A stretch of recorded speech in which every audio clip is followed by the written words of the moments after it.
So hello guys, अर्धवार्षिक परीक्षा 2021-2022 कक्षा 9वीं विषय हिंदी का पेपर आ चुका है। तो मैं बताना चाहता हूँ कि आपके हिंदी के पेपर में कौन कौन से क्वेश्चन आएंगे। चलो शुरू करते हैं बिना देरी किए। तो आपके पहले क्वेश्चन में से निम्नलिखित प्रश्नों के उत्तर लिखे। इनमें से क ख ग घ ड़ आएंगे, तो इनके उत्तर आपको लिखने हैं, ये जरूर आएंगे। और इसके इसके बाद आपका दूसरा प्रश्न है, तो यहाँ पर आपको क करके एक गद्यांश देखने को मिलेगा। इसे आपको पढ़ना है और पढ़ने के बाद यानी नीचे जो प्रश्न देखने को मिलेगा उन्हों के उत्तर देना है। अगर आपको यह प्रश्न नहीं आता है या गद्यांश समझ में नहीं आ रहा है तो अथवा करके एक गद्यांश आपको और दिया गया है। इस गद्यांश को पढ़कर भी आप जो प्रश्न नीचे पूछा है उन्हों के उत्तर आपको लिखना है।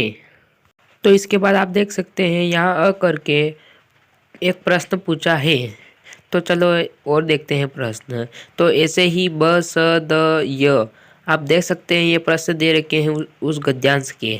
अगर आपको वीडियो स्पष्ट नहीं दिख रहा है तो सेटिंग में जाकर क्वालिटी बढ़ा लेना ताकि आपको पेपर स्पष्ट दिखाई दे।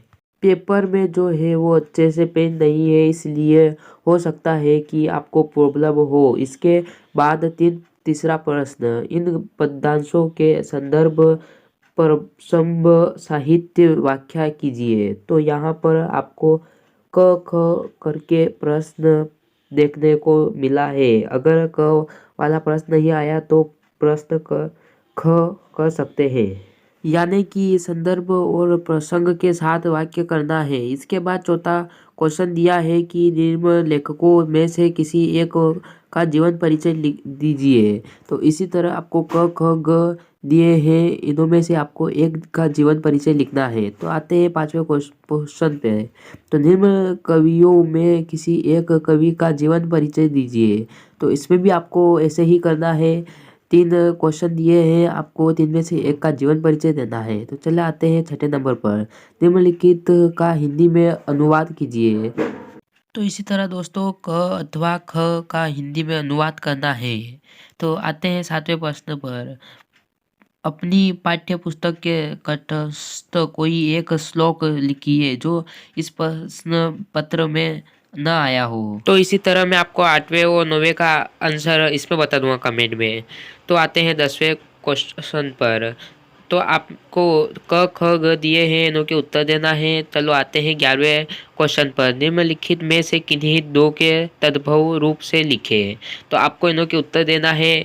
और चलो आते हैं 12वें क्वेश्चन पर। किन्हीं दो के समास विग्रह कीजिए तथा समास का नाम लिखे। तो आप में से इनों को दो का समास के नाम लिखना है, विग्रह करना है। तो चलो आते हैं 13वें क्वेश्चन पर। तो किन्हीं दो शब्दों को शुद्ध कीजिए। तो किन्हीं इन चारों में से दो शब्दों को शुद्ध करना है। चलो आते हैं 14 क्वेश्चन पर।